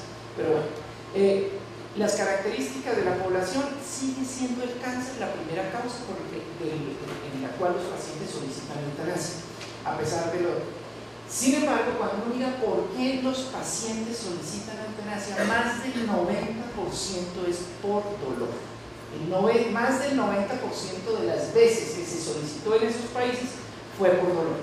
Hay otras razones menos importantes porcentualmente, pero por las cuales también, que son las razones sociales, que es básicamente la pérdida de independencia y necesidad de cuidado de otra persona como segunda causa. Y la tercera, el cansancio en los tratamientos, que es algo que vemos con mucha frecuencia en Colombia con los problemas del post, no post y las miles de autorizaciones. Tenemos cansancio de tratamiento desde el principio del tratamiento en la mayoría de nuestros pacientes.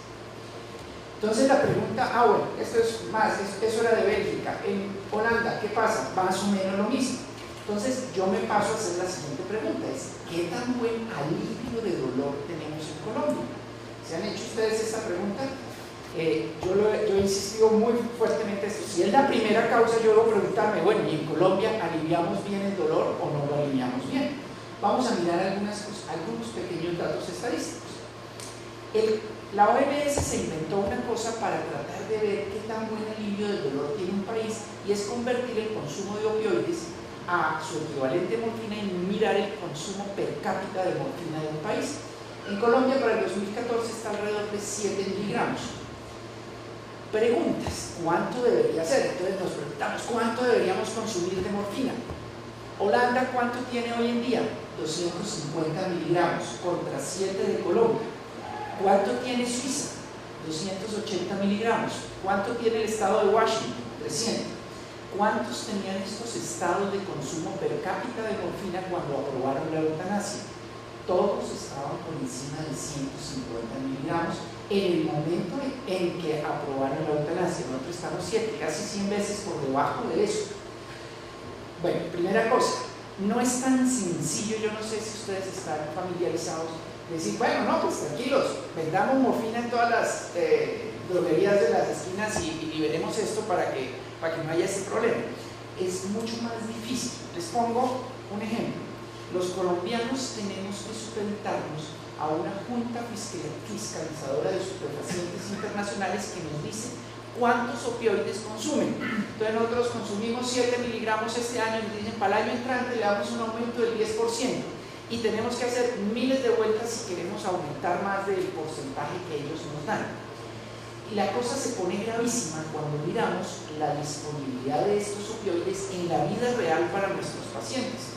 Probablemente desde la perspectiva de un paciente bogotano sea relativamente fácil, pero no quiero ir muy lejos. Voy a poner un ejemplo. Mi departamento, Santander, si yo sufro de cáncer y necesito el gol estándar hoy en día en el mundo para alivio del dolor es la morfina oral al 3%. Y yo necesito morfina y estoy en San Gil a 2 horas y media, tengo que ir hasta Bucaramanga a comprar la morfina, porque ninguna ciudad no capital de Colombia tiene morfina oral al 3%. Si alguno de ustedes vive en Zipaquirá y se enfermó de cáncer, Dios no quiera, y necesitó morfina, le tocó venir a Bogotá a comprarla. No hay una sola farmacia que la distribuya en Zipaquirá. Y que les voy a decir de un pueblito que queda a 5 o 6 horas. Yo tengo pacientes que viven a 5 o 6 horas y se tienen que pegar el viaje por la morfina. Y ni qué hablar de cuando tienen trabas de EPS, etc. Bueno, primera cosa. Segunda, si miramos en Colombia, en el año 2014 murieron alrededor de 120.000 personas por cáncer. Se supone que estos 120.000 deberían haber tenido cuidado paliativo, pero se calcula no. El Ministerio de Salud tiene hoy en día registrados 23 servicios de cuidado paliativo activos en el país, ninguno fuera de capitales de ciudades. Se calcula que esos 23 servicios escasamente lograron atender 20.000. O sea que de 120.000 pacientes que yo tenía que atender mínimo, y estoy hablando solo de cáncer, que el cáncer solamente me cubre el 40% de la población que murió por enfermedades crónicas, me quedaron más de 100.000 personas que nunca pudieron tener acceso. Y esta viene siendo, y doctor Luque y doctor Benedicto, otra pelea que tenía yo, por ejemplo, con la resolución. La resolución dice, las instituciones que hagan esto deberían tener protocolos de cuidado paliativo. ¿Eso qué es? Es un saludo a la bandera, protocolo. Yo puedo montar una clínica de garaje y poner un protocolo de trasplante de corazón aquí, y tengo el protocolo y se lo muestro y el ministerio me habilita, le garantizo que me lo habilita, pero ¿y hago cuidado paliativo? No tengo. ¿Qué pasó en Bucaramanga, por ejemplo, cuando yo llego al hospital universitario? El oncólogo era el paliativista, y el paliativista, ¿qué hacía? Pues le quitaba la quimioterapia cuando el paciente estaba en el cajón.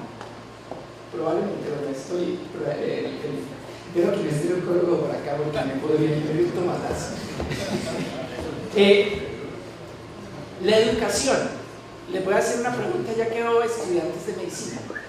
¿Cuántos de ustedes, médicos presentes, recibieron en pregrado cátedras de alivio del dolor y cuidado paliativo? ¿Me pueden levantar la mano?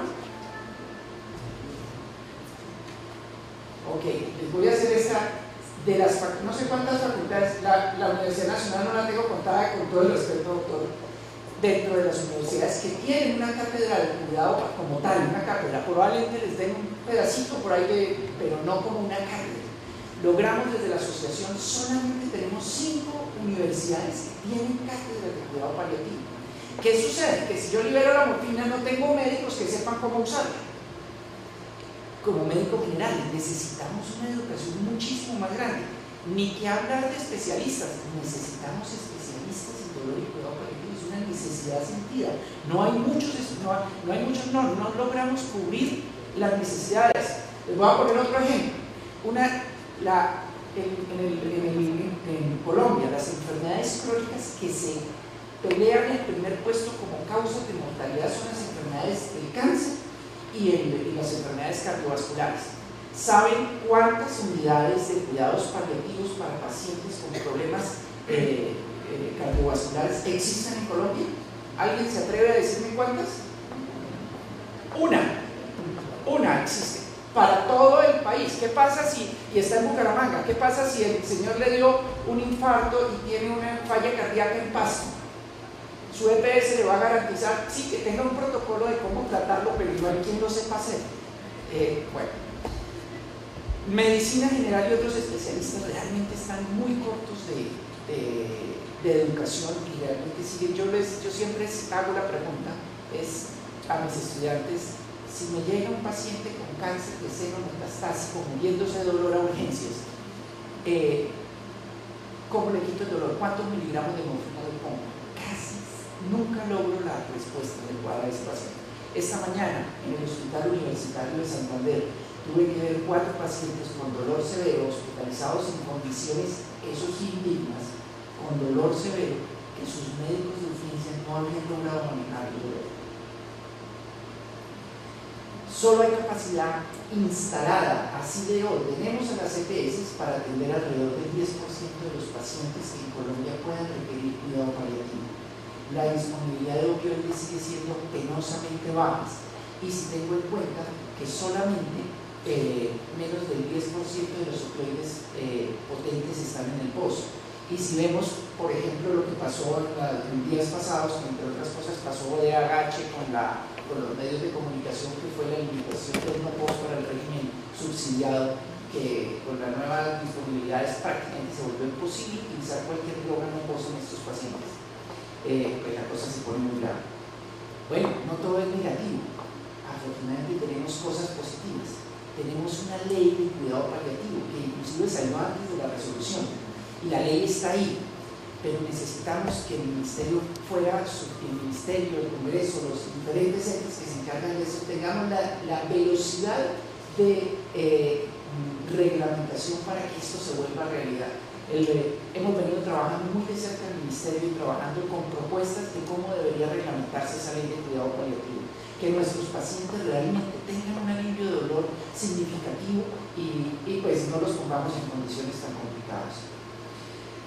Hay otros factores que también vale la pena tener en cuenta y que yo me niego a pensar que hay alguna de estas cosas, pero que vale la pena tener en cuenta. En enfermedades crónicas, el 70%, si ustedes miran, los muertos que poníamos hace 30 o 40 años eran las enfermedades agudas, pero esto cambió. Hoy en día el 70% de los muertos son por enfermedades crónicas. Y el gasto en salud crece porque estos pacientes consumen mucho más. Es más, se calcula que la mayor proporción de lo que yo le voy a pedir a mi EPS o a mi régimen de salud me lo voy a gastar en el último año de vida. Y lamentablemente, por no tener un buen desarrollo de cuidado paliativo, terminamos atendiendo muchos de estos pacientes intrahospitalariamente, que sigue siendo el sitio más costoso para atender a estos pacientes. Nuestra sociedad cambió. Les pongo un ejemplo. En los pacientes que atendemos abuelos, todavía tenemos siempre una hija solterona que puede cuidar al abuelo. Pero si ustedes se miran a ustedes cuando nos llegue la hora de morir, nuestros hijos ¿dónde van a estar? No van a estar aquí cerca. Y cuando no seamos capaces de levantarnos para tomar la tacita de té, ¿quién nos va a atender? En situaciones similares yo también pediría la eutanasia. Pero vale la pena, o debemos crear un medio ideal para que esos pacientes tengan una vida digna y tengan Esto ha cambiado sociedades. Yo tuve la fortuna de entrenarme en un servicio de cuidado paliativo en donde se podía hacer la eutanasia. Y muchos de estos pacientes, una vez se le ofrecían opciones, se modificaban sociedades en donde el hijo del vecino le sacaba el abuelito el perro a pasear, la otra señora le traía el almuerzo, el otro le limpiaba la casa. Había un cambio social dramático. En esos casos, primero el paciente decía: oye, este último año de mi vida ha terminado siendo mucho más agradable de lo que yo creí y ha sido mucho más productivo que cualquier otra cosa. Resumen de cuidado paliativo en Colombia: servicios insuficientes, solo en grandes ciudades. No existe una sola unidad de cuidado paliativo fuera de las grandes capitales. La disponibilidad de opioides es realmente pobre, la educación es terriblemente deficiente. La falta de conocimiento del público en general es terrible. La gente entiende cuando se habla de eutanasia, pero entiende muy poco cuando hablamos de cuidado paliativo. Los factores culturales, los derechos, las voluntades anticipadas, lo que hablaba el doctor Luque, lo que nos facilitaría. Necesitamos un proyecto de ley que ya lo tuvimos, aprovechando la presencia del doctor Benedetti, sobre voluntades anticipadas. Lo que nos ayuda, por ejemplo, todos los días a mí me llaman a la unidad de cuidado intensivo de mi clínica a decirme: tenemos un paciente intubado con muy malas probabilidades. El que está muerto, el que tiene muy mal, ese es fácil porque ya sabemos que no vamos a hacer nada. El que está muy bien también, pero el que está en gris, ¿trabajamos o no trabajamos sobre este paciente? Se solucionaría tan fácil con una sola voluntad anticipada que diga: oiga, yo en caso de que esté en estas circunstancias quiero que me hagan o quiero que no me hagan. Y aprovecho, hace 2 años nos ganamos en la Fundación Cardiovascular el Premio Nacional de Investigación en Cuidado Paliativo con un trabajo sencillísimo, que era coger y preguntarle a los médicos de UCI, decirle: oiga, si usted tiene un paciente que está en coma pero no está en muerte cerebral y toca ponerle una gastrostomía, una traqueostomía, ¿se lo haría? Sí. Y si toca ponerle diálisis, bueno, y la mayoría empezamos de cosas grandes a cosas más pequeñas, y si era un paciente en un porcentaje muy alto se lo hacía. Volteábamos la hoja y decíamos: pero si ahora no se trata de un paciente sino de usted, ¿se dejaría usted, doctor de unidad de cuidado intensivo, poner una gastrostomía? No. ¿Se dejaría poner una traqueostomía? No. Cosas tan, por ejemplo, alimentación en coma, ¿se dejaría si era un paciente? Sí, pero si soy yo, no. ¿Por qué jugamos a una doble moral? Porque no hemos como sociedad aclarado esos términos, y a eso es lo que yo trato de llegar. Tengamos unos foros de discusión en donde aclaremos esto, permitamos que nuestras familias sepamos cuáles son nuestros propios intereses y deseos respecto a estas cosas del final de vida. Y pues realmente hay una gran diferencia, y esto es lo que yo quiero, que en Bogotá, no puedo comparar el hospital bueno, no sé los nombres, pero no puedo comparar Bogotá con ciudades del mundo desarrollado. A veces vamos muy rápido, a veces vamos muy lento en otras cosas. Agradecería tanto, y es algo de lo que yo quiero presionar de alguna forma a la gente que tiene poder. Oiga, yo no me pongo, ni estoy ni a favor ni en contra de la eutanasia, pero lo que sí estoy a favor profundo es de que aliviemos el dolor a los pacientes. Es tan fácil, tan barato. Un frasco de morfina vale 5.000 pesos, y la cantidad de gente que no se le alivió el dolor por esos benditos 5.000 pesos es realmente triste. Nuevamente, las barreras que son muy grandes, pero ya no me voy a hacer mucha referencia a esto para dejarlo. Yo quiero dejarlos con un par de frases de uno de los más famosos bioeticistas de esta época, y esto es refiriéndose a España, no a Colombia, con esta frase: lo que temo es que se equivoquen las prioridades. En este país aún no tenemos bien organizados los cuidados paliativos para atender correctamente los pacientes de final de vida.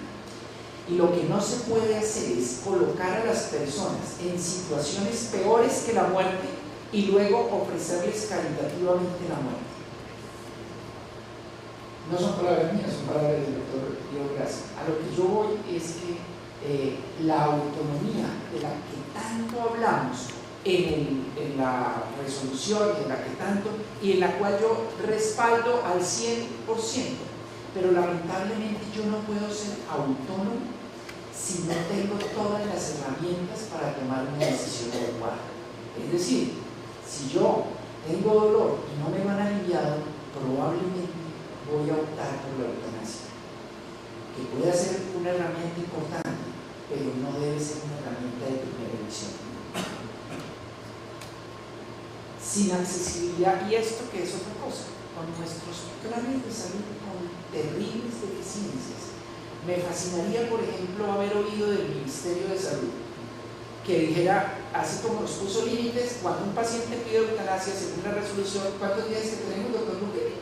¿Para qué? Para responderle al paciente, 15. Sí. ¿Es que da la resolución?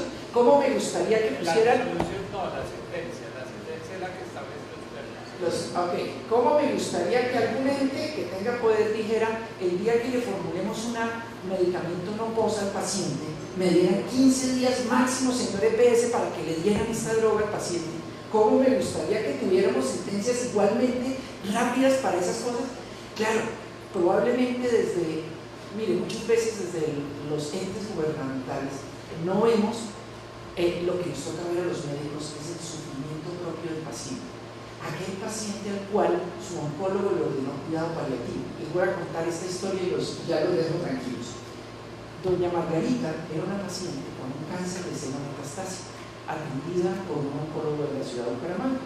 ¿Quién me llama y me dice, tiene mucho dolor, se la puedo remitir? Yo, por favor. EPS, no quiero nombrar la EPS para no entrar en la orden. Esta paciente va a su EPS, la EPS le dice, qué pena, pero no tenemos contrato de cuidado paliativo con ninguna clínica de dolor y cuidado paliativo.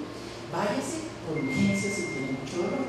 Se va a urgencias de la Foscal, una clínica de primer nivel. Llega a urgencias de la Foscal, donde el médico de urgencias dice, esto no es prioritario. Váyase por consulta de médico prioritario. Claro, en eso ya han pasado 3 o 4 días de dolor y sufrimiento terrible. Se va a consulta de médico prioritario, donde el médico prioritario dice, qué pena, doctor, pero señora, en Colombia nos pide un recetario oficial, yo no lo tengo y los médicos de atención prioritaria no lo tenemos. Entonces, no le puedo dar morfina, le vuelvo a dar una orden para que vaya a cuidado paliativo, pero no tiene y se queda en un círculo vicioso sin salida. Esa es la situación a la cual yo no quiero llegar. A lo que yo exhorto es, abramos ventanas, pero abramos las ventanas en el orden necesario en que hay que abrirlas. Muchísimas gracias.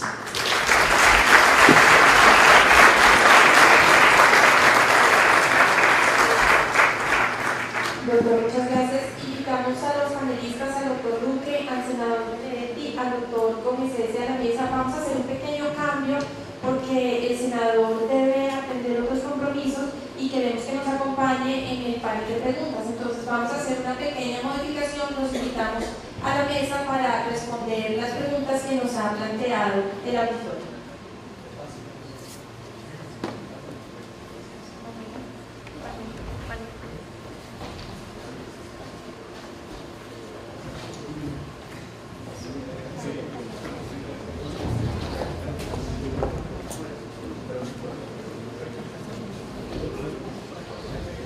Ustedes tienen un micrófono. Las primeras preguntas van para el senador Benedetti y para el doctor Luque.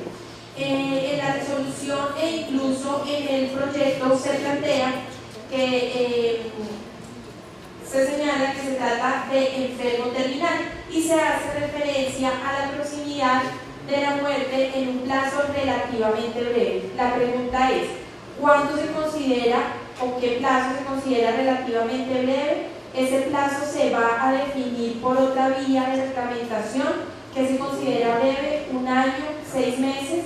¿Qué nos pueden indicar al respecto?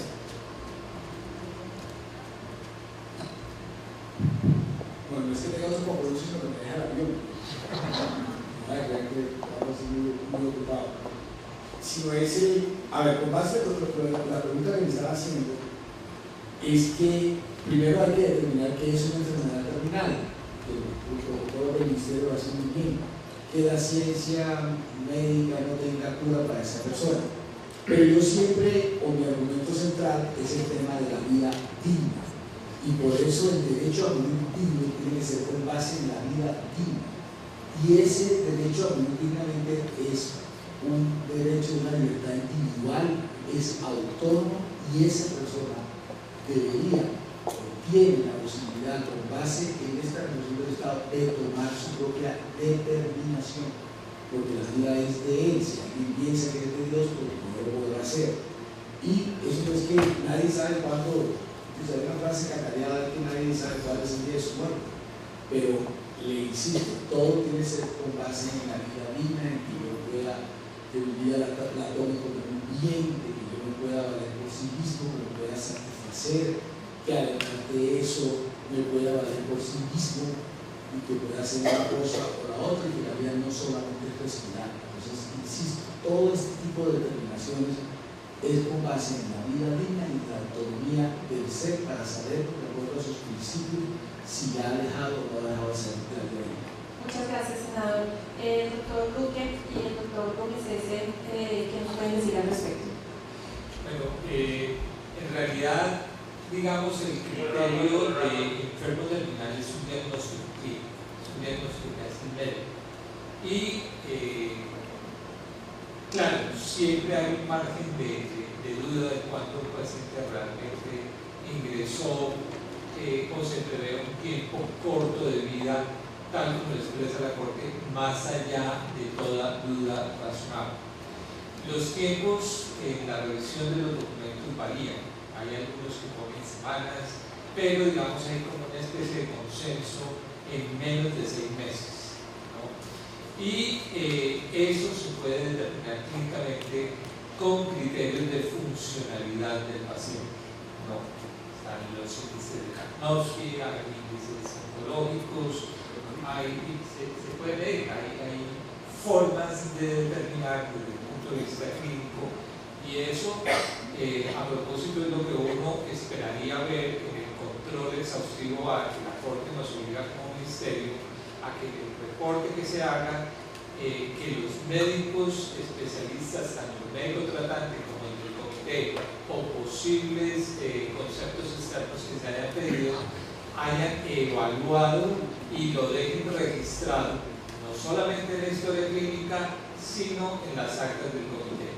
Entonces, el criterio de terminalidad va a estar bien definido en el protocolo para enfermedad oncológica y no oncológica, y yo creo que el doctor Gómez puede ampliar el concepto. Yo quiero dos cositas. Primero, creo que uno de los grandes problemas de la resolución 1216 es que como fue producto de apagar un fuego, quedó con vacíos terribles. Por ejemplo, no dice que es un paciente terminal, dice un paciente terminal, punto. Entonces, hay que definirlo. La legislación, por ejemplo, holandesa fue muchísimo más clara. Ellos dicen y dan unos criterios claros de terminalidad. Entonces dicen menos de 6 meses, bueno, etc. Hace 3 o 4 meses tuve la oportunidad de hablar con un senador holandés que me hablaba de la siguiente, porque ellos tienen un problema, están discutiendo actualmente eutanasia para niños, o bueno, para niños no, perdón, para de 12 a 16 o a 18, no estoy seguro, bueno, los de 12. El gran problema es que si se aprueba para esas edades, se aprobaría para personas en estado de indefensión mental, lo que es bien complicado. Si yo la apruebo para niños de 12 años, aprobaría, por ejemplo, para un hijo Down. ¿Cómo puedo yo saber? Claro, cuando yo abro una puerta, la abrí para los niños de 12 a 16, pero sin quererlo abrí esta otra puerta. El gran problema que tiene todo esto es que cada puerta que yo abro puede abrir otra serie de casos que me complican un poco la vida. Les pongo un ejemplo. Un paciente con una lesión cervical, de columna cervical cuadriparético, joven de 20 años. Hay 2 casos en la literatura famosísimos, el de Cartas desde el Infierno y el Pie de Jaipur, que entre otras cosas los invito a leer esos 2 libros porque son versiones totalmente opuestas del mismo caso. El Pie de Jaipur de Javier Moro y el otro se llama Cartas desde el Infierno. Ese no es un paciente terminal. Ese paciente, bajo la legislación y bajo la 1216, no clasificaría, pero les cuento que el ministerio nos pidió el favor y en eso trabajamos en hacer un protocolo más claro y que pusieran reglamentos, bueno, como delimitara, y eso ya está en proceso, pero está en proceso de que sea publicado. Esperemos que sea prontamente publicado desde el tema paliativo. No solamente desde el tema paliativo, sino especificar quiénes entran y quiénes no entran. Esa es una parte vital que no quedó claramente expuesta en la resolución 1216. Tan no quedó expuesta que le decía el doctor Benedetti, si el primer caso en Colombia que hubo se hubiera sometido a la ley holandesa, en Holanda no hubiera clasificado para eutanasia, porque ese paciente tenía un pronóstico de sobrevida del 80% a 2 años, y para ellos terminales menos de 6 meses de vida, o sea, no hubiera calificado para eso. Estas son ironías de la vida, resultamos siendo más liberales que los más liberales posibles, que son los holandeses. Por eso hay que delimitar muy claramente esos puntos. Muchas gracias, doctor. Ustedes han tratado un tema que justamente ha sido pregunta reiterada por varios de los participantes, y es el tema de los menores de edad. Respecto a los menores de edad, no se incluye en ninguna de las dos resoluciones, ni en ninguna de las dos normativas, digamos, ni en la resolución ni en el proyecto. Entonces la pregunta que nos plantean es si eso podría atentar contra la integridad del menor de edad, si se estaría dando un trato desigual a ellos en los casos en que estén bajo el supuesto de una enfermedad terminal. Esa es la pregunta. Digamos, el tema pasa por la autonomía, es decir, la toma de decisión. Y lo expresé yo en la presentación, más allá de toda duda razonable, claro, hay personas que a los 50 y 60 años se comportan como niños, por supuesto, así como hay niños, no, adolescentes que nos dan verdaderas lecciones de madurez cognitiva y tal. Pero, digamos, son los extremos de la curva en la campana de Gauss. La gran mayoría de las personas tomamos decisiones adultas y podemos responder por ellas a partir de los 18 años de edad. El voto está, no en balde, en los 18 años de edad. Entonces, digamos, ese tema, claro, pudiera ser regulado en el Congreso. Recuerdo un proyecto que intentó circular que el consumo de alcohol sea únicamente para los 21. Entonces, ¿cómo así? No entiende uno, ¿no? Para votar sí soy adulto, pero para tomar mi trago tengo que esperar 3 años más. Entonces, el tema entonces está más allá de toda duda razonable en que la persona, porque es que la persona quien solicita, no es el familiar, no es la... Y un adolescente, un niño, pudiera verse influenciado fácilmente por sus padres que no lo quieren ver sufrir, etc. Puede haber muchas circunstancias, entonces pues se establece un límite y no creo que se estén vulnerando los derechos siempre y cuando al menor de edad se le garantice todas las posibilidades, tal como expresaba el doctor Gómez, del cuidado debido en términos de no sufrimiento y el cuidado paliativo.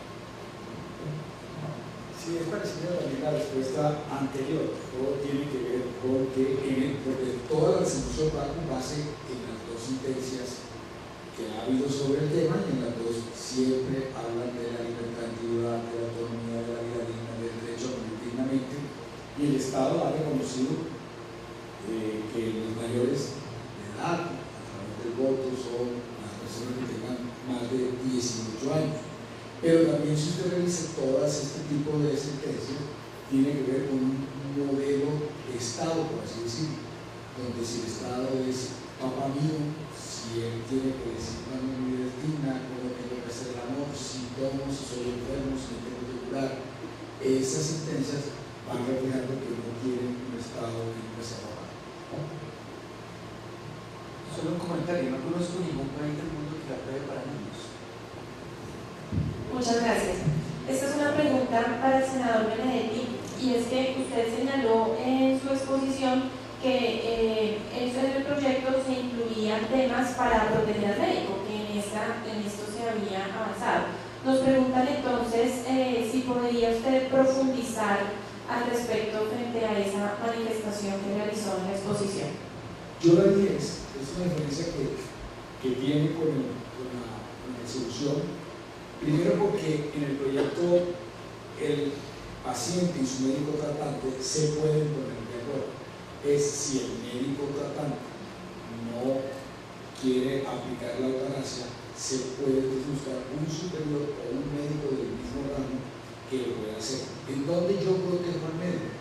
En el sentido de que hay automáticamente un registro de expediente donde la persona dice: yo soy el médico tal, apliqué la eutanasia a X persona, y entonces ahí queda, en ese registro automáticamente queda blindado con base, porque es una ley estatutaria y que no puede hacer objeto de una demanda penal, que es finalmente a lo que le tienen miedo los médicos en el día de hoy, porque para mí, creo que para usted que está en una mesa, la eutanasia hoy existe, lo que hace falta es reglamentarla, Y yo creo que eso ha sido bastante anacrónico, eso nunca ha querido avanzar.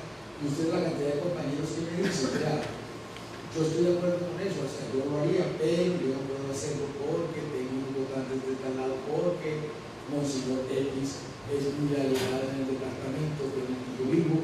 Entonces aquí lo que se trata de buscar es ese registro, esa es la forma de brindar al médico, en el cual la resolución, si la interpreto mal, crea es una junta que va a tomar la decisión. Pero entonces a mí me parece, sin ánimo de incomodar a nadie, que esa junta en la forma como se hace, los días y los plazos y las semanas que dan, es mucho más largo y mucho más doloroso pues, para el paciente, no solamente desde el punto de vista de dolor, sino también de su vida digna, que es mucho más, son más pasos y son más gente la que finalmente tiene que tomar este tipo de pasos. Gracias, senador. Justamente usted empata con otra pregunta que nos hacen también, y es el de la llamada Comisión Nacional de Evaluación y Control de Procedimientos Eutanásicos y Suicidio Asistido. Dentro de la regulación del proyecto se señala que dentro de esas funciones dentro de las funciones de esa comisión, debe enviar copia de todos los registros, de sus hallazgos y de sus respectivos informes a la Fiscalía General de la Nación y a las demás entidades para lo que haya lugar. Entonces nos escriben, surge la duda y es si la conducta se considera lícita dentro de los lineamientos, ¿por qué deben remitirse copias a la Fiscalía para que se investigue? Todo lo que usted me ha dicho es de la resolución suya, que es el tema de la Comisión Nacional de Evaluación de Control.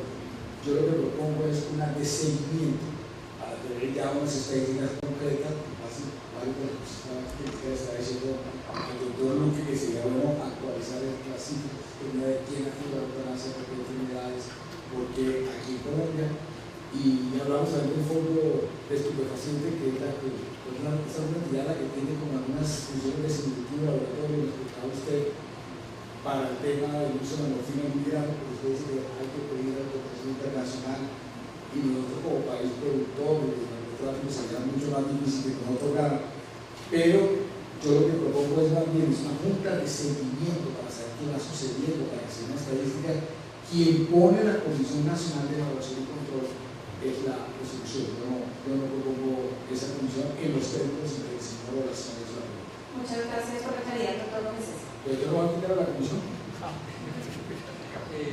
Pues como claridades frente al tema. Se dice que la decisión, con el mayor respeto de Smart Energy, la toma la comisión. No, yo creo que esto debe ser claro, o la junta, o el médico. No, la decisión es del paciente y el paciente la puede solicitar o retirar en cualquier momento, ¿no? ¿Qué es lo que hace el médico?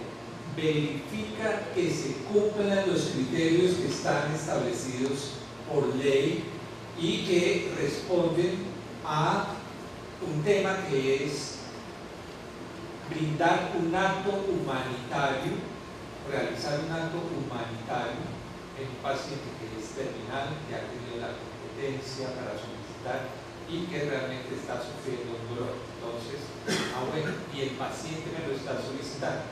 Entonces, yo verifico como médico eso y activo un comité que simplemente valida o invalida la percepción que yo tenga acerca de esas competencias mentales, acerca del criterio de terminalidad y acerca de la voluntad del paciente. Entonces, la resolución no menciona nada de llevar a la fiscalía. Eso es de la sentencia C-239 que dice que mientras el Congreso regule, los casos deberán ser informados a la fiscalía, deberán ser denunciados, ¿no? Obviamente, una vez el Congreso regule, pues será ley y no habrá más allá de cualquier duda que se haya cometido un homicidio por fuera de la ley. Entonces ahí sí se activarían los mecanismos penales. Pero pues miren, yo sé que aquí somos profesionales de la salud y que con los temas del derecho, pero les invito realmente sentencias del aborto hay muchas, sentencias para el consumo de drogas también, pero de eutanasia hay apenas 2. Léanselas y lean la resolución. Pudiéramos hacer aquí el test. ¿Cuántos de ustedes han leído cualquiera de esos 3 documentos a fondo? Uy, bien, chévere, chévere. En otros escenarios el porcentaje es mucho más bajo. Aquí estamos bien. Muchas gracias. Entonces, doctor Gómez. Yo solamente tengo un pequeño comentario y nuevamente volviendo al caso que se presentó, y es que el problema, y en eso celebro lo que está haciendo el doctor Benedetti, cuando en un país como Colombia las cosas no se hacen exactamente por la vía que deberían ser, es decir, la vía no fue la vía real para hacerlo de la eutanasia, realmente es una vía atípica, y esto es una pequeña monarquía de la corte que obliga al ministerio. Ese no es el sitio, esto debió pasar por el Senado. Entonces, cuando sucede esto, ¿qué pasa? Queda el pobre médico en sándwich. Y les cuento anécdotas. En uno de estos casos, al día siguiente de que no se hizo una eutanasia que se iba a hacer, llegó el superintendente de salud, o sea, la clínica se sintió investigada. Y a los 2 días de haberla hecho, el procurador anunció que iba a investigar a los médicos por asesinato. O sea, el pobre médico que quedó ahí en sándwich es terrible. Yo personalmente pensaría que en este, y yo sé lo que me va a contestar el doctor Luque, pero que en este momento, si yo como médico hago una eutanasia y desgraciadamente las publicitadas en los medios, me arriesgo a tener una demanda de la Procuraduría, y si me niego a hacerla, me arriesgo a tener una investigación de la superintendencia. Estoy en medio de un sándwich por la forma no regular en que se hizo la cuestión. Muchas gracias, doctor. Esta es una pregunta para ustedes, y básicamente si ustedes consideran entonces que valdría la pena establecer legalmente que todas las EPS tengan unidades de cuidados paliativos, exigirlo por vía legal. Pues yo estaba aquí hablando bastante desde que llegué con el doctor César, y yo le estaba diciendo, y hasta voy a ser más directo, a mí me convendría como autor del proyecto y como me toca defender, yo siento que blindaría más el proyecto introduciendo todo lo que se va a hacer. Así como se está haciendo en el aborto. En el aborto también se está hablando de mucha educación, de mucha prevención, también el día de la píldora después, de la infección, de la educación sexual, de ver las políticas públicas dentro del proyecto del aborto para también llegar a que la persona decida también, la mujer decida si quiere o no quiere hacerse el aborto sin las 3 restricciones. Entonces, tomando eso como paralelo, como yo le he oído a usted y que vamos a ver la próxima semana, yo siento que el proyecto de la gracia lo blindaría mucho más si también incluye muchos principios en los diferentes.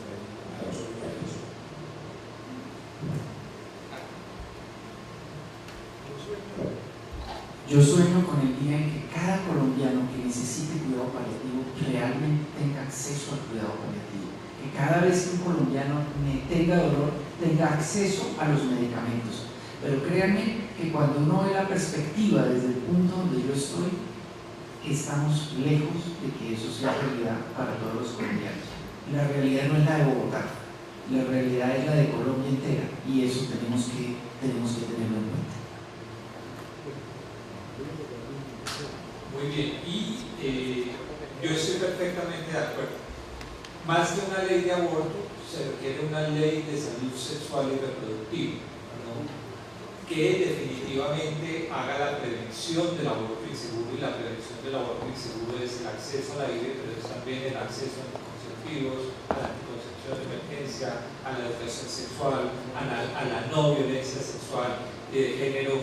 Es decir, hay una serie de cosas que realmente hacen parte, y más dentro del enfoque de determinantes de salud. Estamos en la facultad del doctorado en salud pública de la Universidad Nacional, y pues ese concepto tiene que estar a la orden del día para no ver el pedacito y tratar de poner el parche en el hueco, sino para que realmente las soluciones sean estructurales de fondo.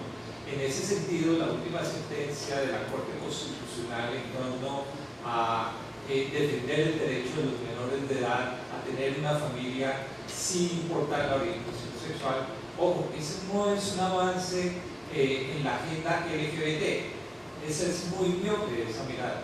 Es un avance en la agenda democrática del país que realmente apunta a la igualdad y a reconocer sí el derecho a la igualdad de las personas homosexuales a ganar el privilegio a formar ciudadanos y ciudadanas para este país con la misma competencia física, moral y emocional que puede tener una pareja heterosexual. Eso es lo que está diciendo la Corte.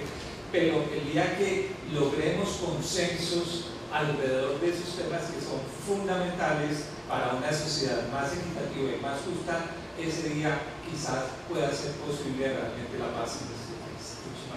Muchísimas gracias a ustedes. Agradecemos en nombre de la Universidad Nacional, de la Sociedad Colombiana de Anestesiología, el espacio en sus agendas. Sabemos que son personas muy ocupadas y sabemos también de la importancia del tema. Con seguridad, la discusión que será brindada acá redundará en beneficio de la profundización del proyecto para la unidad post-legislativo del Senado. Invitamos a los participantes a tomar un break. Tendremos 15 minutos para lograr ajustarnos al horario. En 15 minutos exactos daremos inicio a la segunda sesión. De igual manera, informamos a las personas que nos están haciendo. Daremos inicio a la segunda